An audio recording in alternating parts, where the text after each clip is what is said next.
Before I get started, I just want to observe that we've been here for almost 12 hours, and I want to take a moment to thank all of the staff who've been holding it down for the last 12 hours in this room. And I want to also observe that I count exactly 2 Republicans in this room, while literally dozens of Democrats have sat here all night and all day to have 5 minutes in front of this committee to speak our piece on behalf of the American people. So I have a lot of ground to cover. If it's not obvious already, not only am I a no on this bill, I am a hell no. Let me tell you why. This bill puts a massive permanent tax break in place for the ultra wealthy and corporations on the backs of working Americans. It will literally make the poor people of this country poor while the rich get richer. It will give billions of dollars in kickbacks to defense contractors, private prisons, and big tech. It gives cuts to life-saving programs, Medicaid and healthcare, which all of you said you wouldn't cut for months, and here we are. Food assistance, school lunches, Pell Grants. It will decimate protections for the environment, NEPA, public lands, judicial review, climate and clean energy. It decimates protections for our federal workers. It makes them at will, and it threatens their retirement. It threatens our consumers. It eviscerates the federal budget. And, Madam Chair, despite what I have heard here for many hours of lying, it will put into place the largest increase in deficit spending this country has ever seen, ever. That is what this bill does, and that is why I oppose it. I'm here to present 6 amendments, one of which was voted down by the Republicans in oversight that would actually protect Medicaid, Social Security, veterans benefits, and food assistance. I'm also here to fight for a bill, an amendment to this bill that would make it impossible for people like Elon Musk and special government employees to self-deal and exploit the government for their own personal gain. I'm also here to present an amendment that would restore the protections for our tribal nations, because notwithstanding what I heard the chairman say in the dark of night in this room, this bill takes away the judicial rights of our tribal nations to defend their sacred lands and their tribal trust and treaty responsibilities, and it is shameful. It is absolutely shameful. I am also here to offer an amendment to restore climate funding that was cut out of our national budget, and I am here to present an amendment which the Republicans have already voted on in a number of different places and spaces that would make it impossible for our foreign adversaries to mine here in the United States and take advantage of our system. These are but a small offering to a 1,000-page bill that will literally kill Americans. This is but a small offering in the 500 amendments that my colleagues and I have waited all night and all day to present in this committee. So let me be perfectly clear.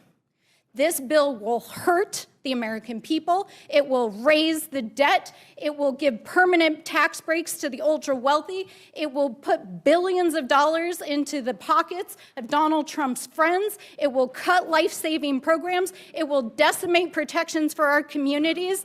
And it is happening on your watch, and we are here to fight it every step of the way in this committee, on the floor, in our communities, and we will not stop fighting. Thank you, Madam Chair and Ranking Member McGovern. I'm offering an amendment that is a proven solution to grow the middle class and significantly slash childhood poverty.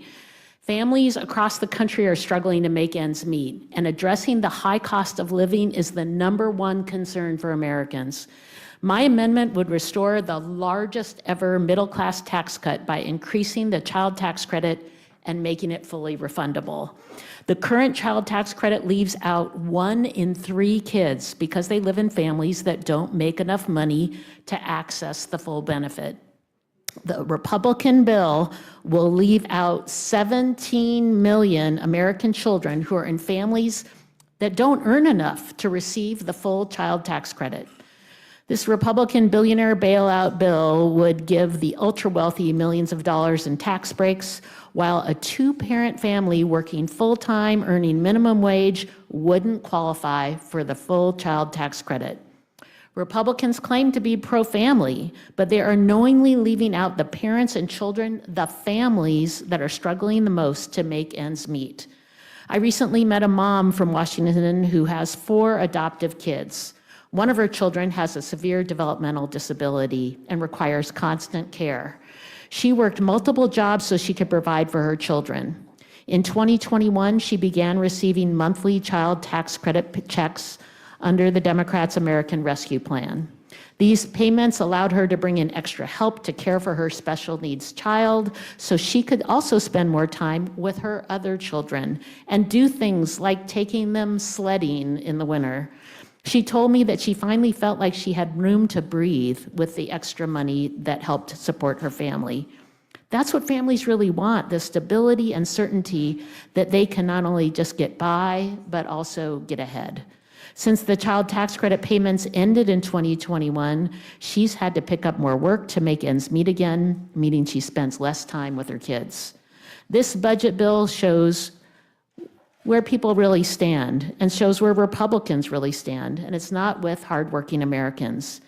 If they did, they'd be giving tax cuts to the middle class, not the wealthy and the well-connected. They'd be expanding programs like the child tax credit so that parents who are working full-time but still struggling to make ends meet can get the full benefit.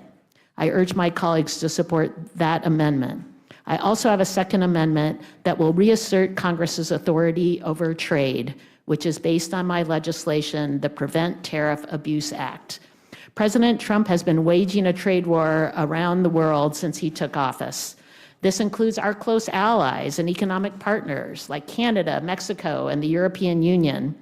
These tariffs are increasing costs for small businesses and raising the price of goods that families rely on every day, like groceries and household products. The president has callously said he could care less if prices go up because of his tariffs. Trump is openly telling Americans that they'll have to live with less and pay more under his economy, and for no reason. It's abundantly clear that there's not a plan or ultimate goal for what he wants to accomplish with these tariffs. He imposes tariffs one day, then removes or delays them the next, and this chaos is damaging to our economy and making America a difficult place to do business. If someone comes to the White House or Mar-a-Lago to bend the knee, maybe they'll get a special deal, and that reeks of corruption. The justification the president used to enact these tariffs was the International Emergency Economic Powers Act, or IEPA. For example, Trump imposed tariffs on Canada under the guise of a national emergency over fentanyl. But in reality, significantly, orders of magnitude more fentanyl goes into Canada from the United States than comes the other way around. Sweeping tariffs should not be put in place at the whim of a president. There should be a vote in Congress. We used to have bipartisan support that we needed to assert our congressional constitutional authority over trade. And we had that bipartisan support when President Biden was in office. But suddenly, Republicans are silent. If a Democrat was in the White House today, would you let them raise taxes on your constituents by thousands of dollars a year without a vote in Congress? I offer this amendment to give everyone the opportunity to make it clear that any president must come to Congress for a vote before he can put in place sweeping tariffs. We are a co-equal branch of government, and it's our job to stand up for our communities, not blindly follow the executive branch. I urge my colleagues to support this amendment as well, and thank you, Madam Chair. I yield back. Thank you. I join you today to speak on behalf of the millions of Americans who stand to lose their health care based on which amendments this committee decides to move forward with today. While most of the country was asleep, the Republican majority on this committee has been working to rush this legislation through the night to please Donald Trump and hand a massive tax cut to all those billionaires that were in the front row of the inauguration. And if that wasn't enough, you're making American families pay for it by kicking Americans off of healthcare coverage, closing nursing homes and rural hospitals, and taking no action to protect critical resources like the enhanced premium tax credits that keep families afloat. So I, alongside my colleague, Representative Horsford, am here to offer our Republican colleagues an opportunity to do the right thing, to put American families first and lower healthcare costs. Our amendment, Amendment 245, would make permanent the expiring enhanced premium tax credits that have already delivered historic savings for millions of Americans. This amendment is based on my Healthcare Affordability Act, which I first introduced in 2019 and fought so hard to get a short-term version signed into law in the American Rescue Plan and then later extended through the Inflation Reduction Act. Because of this legislation, more Americans than ever before have access to quality, affordable health care through marketplace plans. This year, we once again have a record-breaking enrollment with more than 24 million Americans enrolling in coverage, 22 million of whom will receive tax credits to lower their out-of-pocket costs. Families of four who get their health care through the Affordable Care Act are saving an average of $2,400 per year on their annual premiums thanks to these tax credits. 4 out of 5 customers can get a plan for $10 or less per month. Let me be clear. These tax credits benefit and are favored by Americans across the country on both sides of the aisle. In farm country, these tax credits save family farmers an average of $506 per month, over $6,000 a year for farmers. In the chair's own district, not you, Mr. Chairman, but in Chair Fox's own district, this policy saved constituents an estimated average of $696 on their premiums in 2024. Across the district of every one of my Republican colleagues on this Rules Committee, these tax credits delivered at least an estimated $468 in annual savings to constituents and as high as $804 in Indiana. It's no surprise that Donald Trump's own pollster, Mr. Fabrizio, found that these tax credits are popular and highly supported by swing and Trump voters.